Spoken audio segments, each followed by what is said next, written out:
You wake up, and your throat feels like you swallowed a handful of dry sand. You try to swallow, and it aches, just a little. Nothing dramatic. Just enough to make you groan, just enough to make you shuffle toward the kitchen for water. Your dog watches you from the corner of the room, tail wagging, wet nose twitching. It's so ordinary you don't even think about it. You'll be fine in a few days. Pop a pill. Drink some tea. Sleep it off. But for 99.9% of human history, this exact feeling would have been an impossibility. Not because humans never got sick before. They did. But the sicknesses they got were different. They were old, slow, intimate enemies. Parasites that crawled into your gut from a stream. Infections from a wound that festered. The kinds of things that stalked you alone, one by one, in the dark of the forest. They were brutal, yes, but they didn't sweep through whole villages like an invisible fire. They didn't emerge from the very animals you loved. The ones you had just learned to feed and shelter and name. That all changed about 12,000 years ago, when one species, us, made the single most fateful decision in the history of disease. We invited the animals in. Tonight, when you close your eyes and feel that scratch in your throat, you are living inside the echo of that decision. You are breathing the legacy of the first pandemic. And to understand why your body is fighting something now, something that technically shouldn't even exist, you have to go back to a time before cities, before writing, before the wheel. Back to a world of mud, straw, and the very first cough that launched 1,000 plagues. Imagine a wolf nosing at the edge of a fire's light. Not snarling, not hunting. Just curious. Tail low, ears flat. It's hungry, and it smells meat. Some ancient human, maybe a young woman with calloused hands, watches it for 7 nights in a row.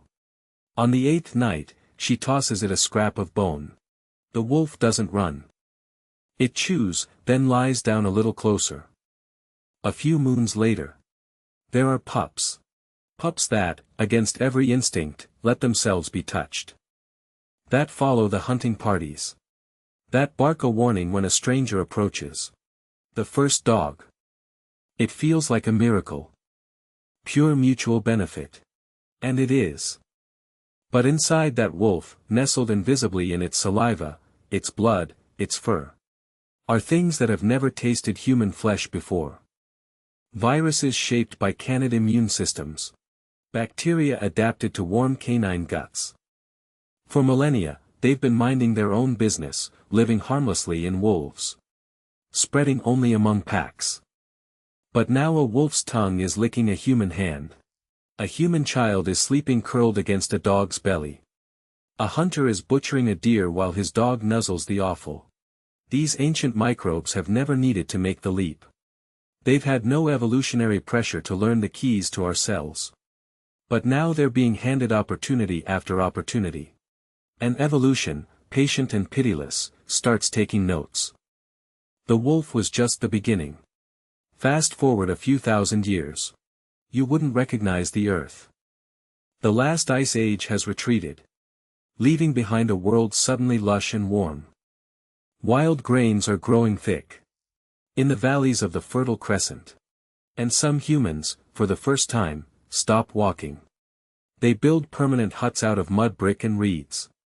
They dig pits in the ground and scatter seed. It's the Neolithic Revolution. And it is, quite literally, a petri dish. The first animal we deliberately tamed after the dog wasn't the cow or the pig. It was the goat. And then sheep. Then pigs, then cattle. One after another, these wild, skittish creatures were corralled, bred, and brought into the very heart of human life. Not just around the settlement. Inside it. The family hut often had a separate room for the animals, especially in winter, to share body heat.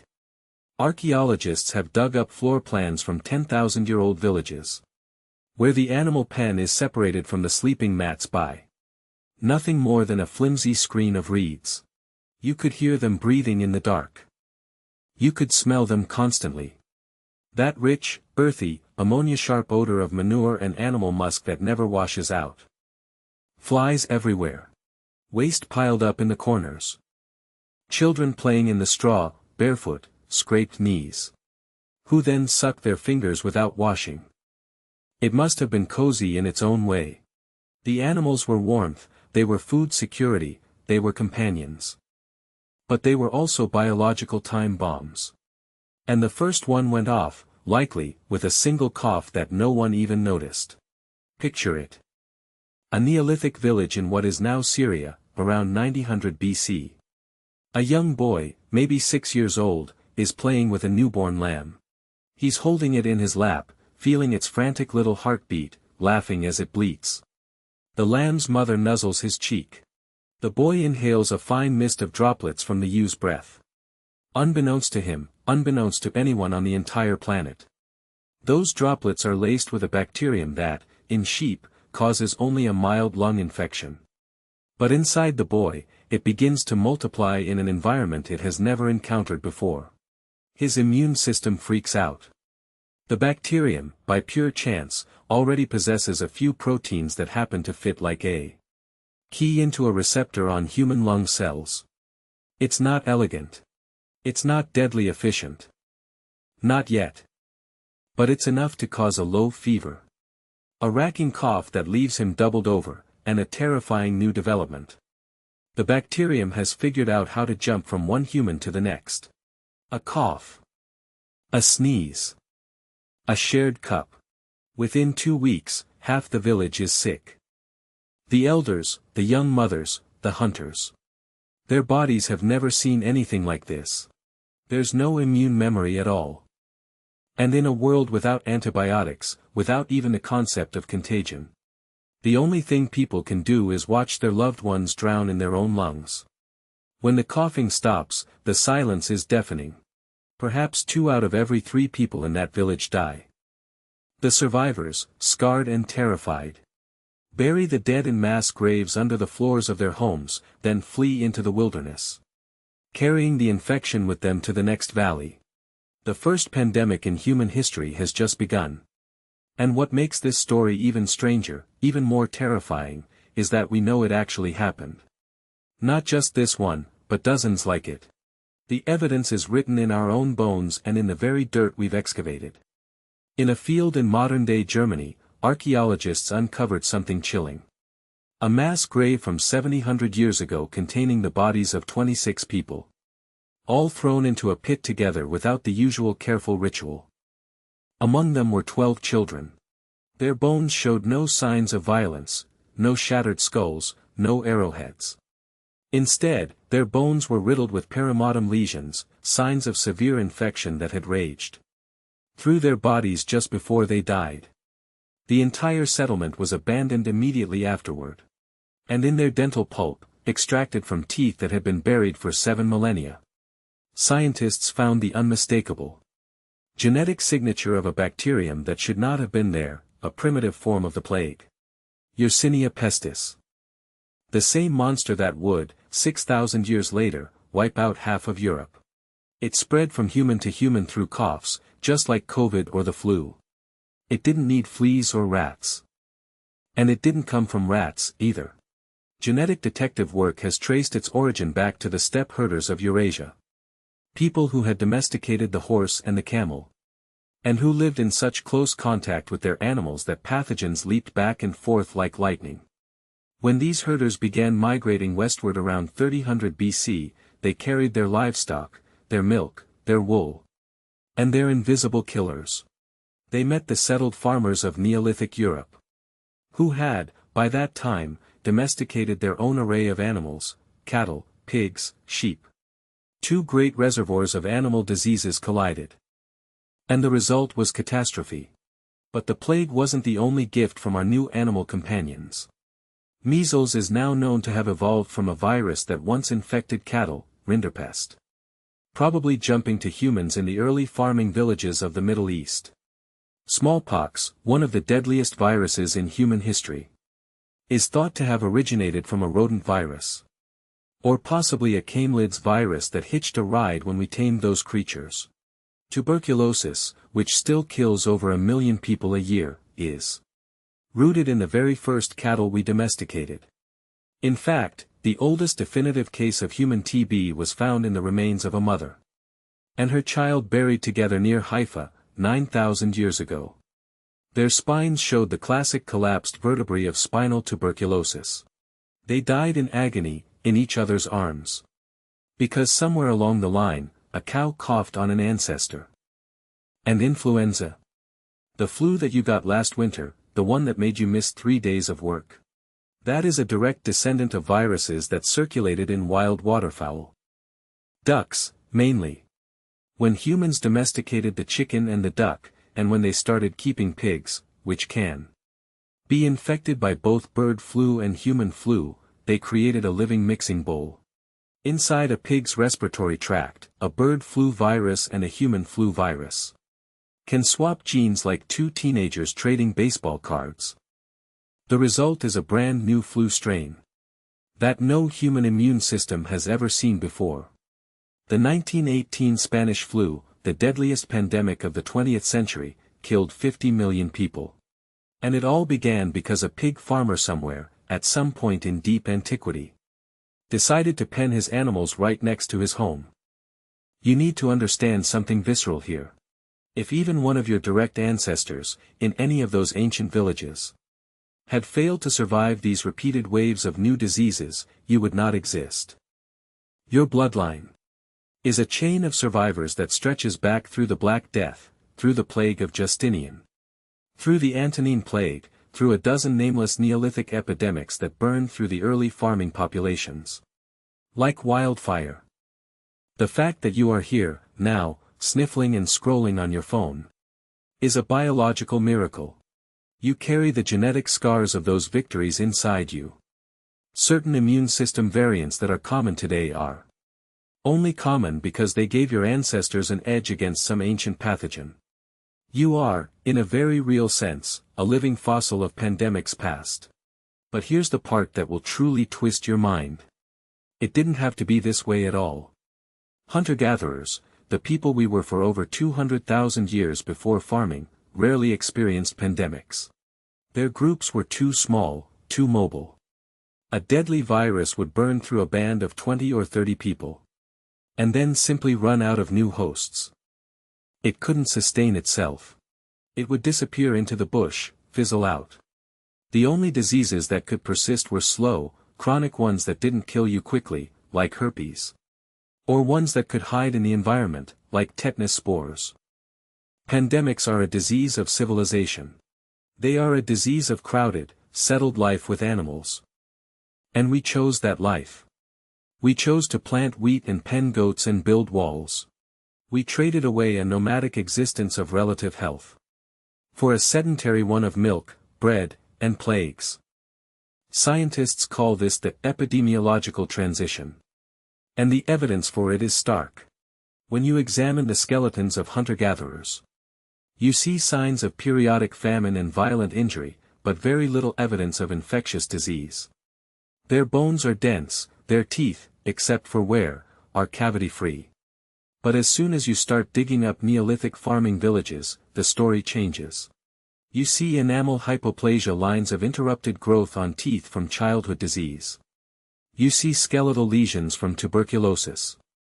You see a jump in infant mortality so severe that the average life expectancy actually dropped. Farming gave us more calories per acre, sure. But it also gave us a constant background hum of sickness that we have never, ever shaken off. And then there's the truly strange twist. It wasn't just the diseases themselves that changed us. They changed our very DNA. Remember the plague pit in Germany? Those people died because their immune systems were naive. But the survivors carried certain genetic variations that happened to make them marginally better at fighting off Yersinia pestis. They passed those variations on, and over dozens of generations of plague outbreaks, natural selection sculpted the human genome. Fast forward to today, and you can still detect the imprint of those ancient pandemics in the immune genes of modern Europeans. A 2022 study found that the same genes that protected some people against the Black Death in the 1300s also protect against COVID-19. The same genes. The past is literally writing your body's response to a virus that didn't even exist 3 years ago. But let's keep following the thread. The next open loop is this: what was the very first pandemic? Can we name it? Was it tuberculosis? Was it a coronavirus? Because yes, coronaviruses are ancient too. The common cold you're feeling right now might be caused by a coronavirus that originally jumped from cattle or pigs. In fact, scientists have traced the evolutionary history of the 4 human coronaviruses that cause ordinary colds. And they all have animal origins. One came from cattle around 5,500 years ago. Another came from pigs around the same time. A third is from birds. They didn't leave dramatic plague pits. But they spread so widely and so persistently that they became endemic. They became part of the background noise of being human. The very first pandemic, then, may not have been a single cataclysmic event. It might have been a slow, grinding wave of new respiratory infections that washed over the first farmers for centuries, killing the most vulnerable, leaving the survivors with partial immunity, and gradually settling into the low-grade host of illnesses we now call childhood diseases. But there is one candidate for a first true, sweeping pandemic that we can actually see in the archaeological record. Researchers have found that around 5,000 years ago, right at the time the steppe herders began their mass migration into Europe, there was a sudden and catastrophic collapse of the Neolithic farming populations. Settlements that had thrived for centuries were suddenly abandoned. The famous Neolithic decline has long puzzled archaeologists. Some blamed climate change. Others war. But the smoking gun is now emerging in ancient DNA. The plague was there. Multiple strains, some of which were capable of pneumonic spread. And it wasn't just one outbreak. It was wave after wave, over centuries. The first pandemic wasn't a singular event like COVID-19 or the 1918 flu. It was a relentless, rolling siege of plague that reshaped the entire genetic and cultural landscape of a continent. It cleared the way for the Bronze Age invaders to pour in and replace the old societies.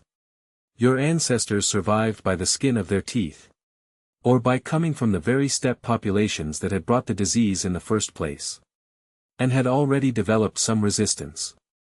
All because someone, somewhere on the vast grasslands of Eurasia, learned to bridle a horse and milk a mare. Now let's land this journey. It's night. You're in your bed, the same you where we started. Your throat is still scratchy. You've got a glass of water and a blanket pulled up to your chin. The dog is asleep on the floor, breathing softly. Maybe you think about taking a cold remedy in the morning. Maybe you think about how you'll call in sick. It's all so mundane. So modern. But every single part of this scene, the dog, the house with its solid walls, the very concept of lying in bed all day to recover, is a direct result of that ancient decision to tame the wild. Your illness is not an intruder. It's a shadow that has followed your family for 12,000 years. It's the echo of that first cough in a Neolithic hut, of that first lamb nuzzling a laughing boy, of the first steppe rider galloping west with death in his lungs. The next time you stroke a cat or feed a chicken, or even just walk past a field of cows, remember that you're looking at a relative. Not in a sentimental way. In a genetic way. The viruses that plague us today share an ancestry with the viruses that plague them.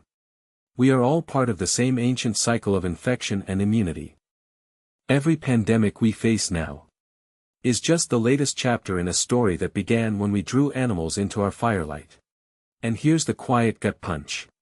The very thing that made us human, our ability to empathize, to bond, to extend our circle of care beyond our own species, is the exact same thing that opened the door to our greatest biological enemies. We loved the animals. And they loved us back, in their way. But love is a bridge, and pathogens walk bridges. You are sick tonight because your ancestors were kind. Because a girl once threw a scrap of meat to a wolf. And a boy once held a lamb too close. And a herder once decided to keep his horses nearby instead of letting them roam. It was compassion that sparked the first pandemic. And it's compassion that now drives us to find cures, to develop vaccines. To hold the hands of the sick. We are trapped in this beautiful, terrible paradox. So when you finally drift off to sleep, throat still aching, know this. You are not alone in your body. You are a crowd. You are a living museum.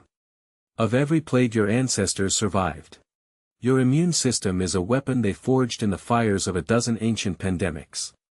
The scratch in your throat is not a malfunction. It's a reminder. A message from the Neolithic. A whisper from the other side of 12,000 years.